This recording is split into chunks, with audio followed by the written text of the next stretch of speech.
everybody. We are continuing with the A320 EFB series, and in this video, we're going to talk about the landing module. But before we really get into the EFB app, we need to understand a few landing distance definitions because generally people have a lot of confusion and misunderstanding about the landing distances. So, the first one we have is actual landing distance. It is a certification only distance, minimum possible distance from 50 feet above the runway to a complete stop, performed by test pilots, and it is done during flight tests by the manufacturer. It assumes perfect pilot techniques such as precise braking, no floating, etc., and cannot be achieved in everyday operations because it's difficult to have everybody flying the plane with the same technique. Then you have the required landing distance.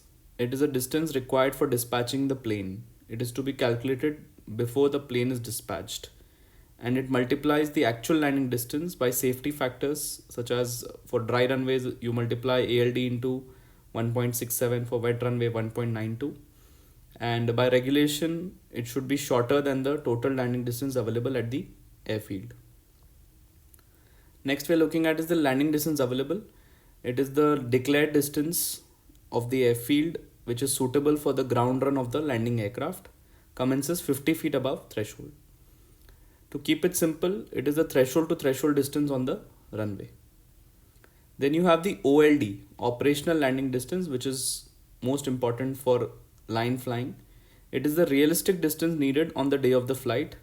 It accounts real world factors like aircraft weight, wind, temperature, runway surface condition, etc. It is also called as in-flight landing distance, IFLD. Then you have FLD, factored landing distance, which is OLD plus an added buffer. Airbus recommends this value to be generally 15%, and FLD is equal to OLD plus 15% of OLD. However, very important is this extra buffer can be ignored by the PIC in case of there's an operational exigency, such as there's a emergency where you have only one airfield to land, and the IFLD is coming beyond. IFLD is within the runway, but the FLD is coming beyond the runway. So the FLD can be ignored by the PIC. Then there are some important formulae on your screen which are in relation with the definitions we just now discussed. The last one is default safety margin is however 15%, but if you want to calculate the actual safety margin which you are getting, you can use LDA minus ALD by ALD into 100. Okay. So now let's get into the EFB app. So here in the EFB landing module, we have two submodules, the in-flight submodule and the dispatch submodule. The dispatch submodule gives us required landing distance, and the in-flight submodule gives us operational landing distance and also the factored landing distance, which I already explained at the start of the video. There are only minor differences between both the submodules. Let's have a look. Let's start with dispatch. So let's say I've chosen Delhi, runway 29 left. You can also modify the runway if you wish in terms of any runway length reduction that is there. And let's say winds are 290 at 5. You can insert in different units, knots or meter per second. Also you can give relative headwind or tailwind as well directly. So let's say 290 at 5. Temperature also can be inserted in degrees Celsius and Fahrenheit. QNH also in hectopascals and inches of mercury also. Now runway condition is what differs. Here you have the state of the runway, which says dry, wet, slippery, wet, compacted snow, and so on and so forth. Okay, this is also there in the RCAM. But in-flight module, when we will do the in-flight submodule, you will see it is to do with the runway condition code, which are 6 divisions. So let's say dry runway, anti-ice off or whatever anti-ice you're using. Landing weight depending on the aircraft type. Let's say you have 60 tons landing weight. You can choose the landing CG, whether less than or greater than. And the configuration, whatever configuration you plan to choose. Air conditioning, whether on or off, generally on during landing. And approach type, whether you're doing normal approach or a Cat 2, Cat 3 approach. So the moment you choose Cat 2, landing technique will automatically change to auto land, okay, which is here. Fine. So let's say normal, and if there's any specific requirement, you can find in the airport charts, approach charts, where you can insert, let's say 3% gradient is required for go around, and if there's any v pilot that you can add, has to be added here, 3 knots or whatever. And landing technique, since it got changed, so it is depending whether auto thrust is off, auto thrust is on, or auto land is being used.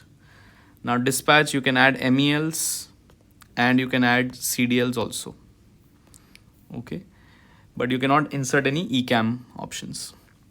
So when you compute here, you will clearly see that you will get RLD, fine, which is required landing distance.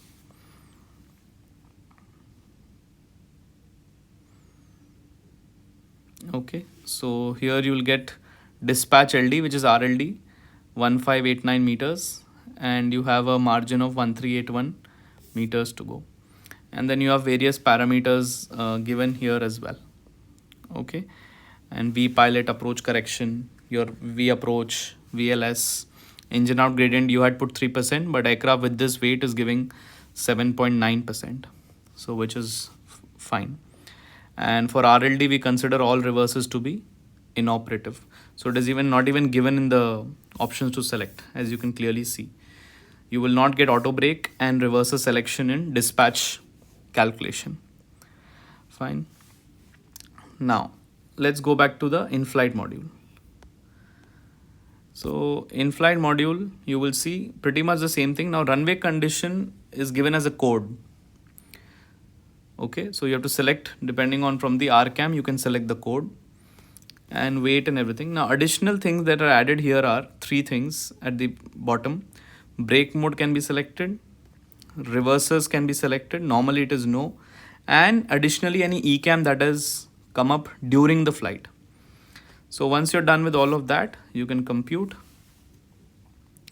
Once you compute, here you get the operational landing distance plus a 15%, which is the FLD, factored landing distance.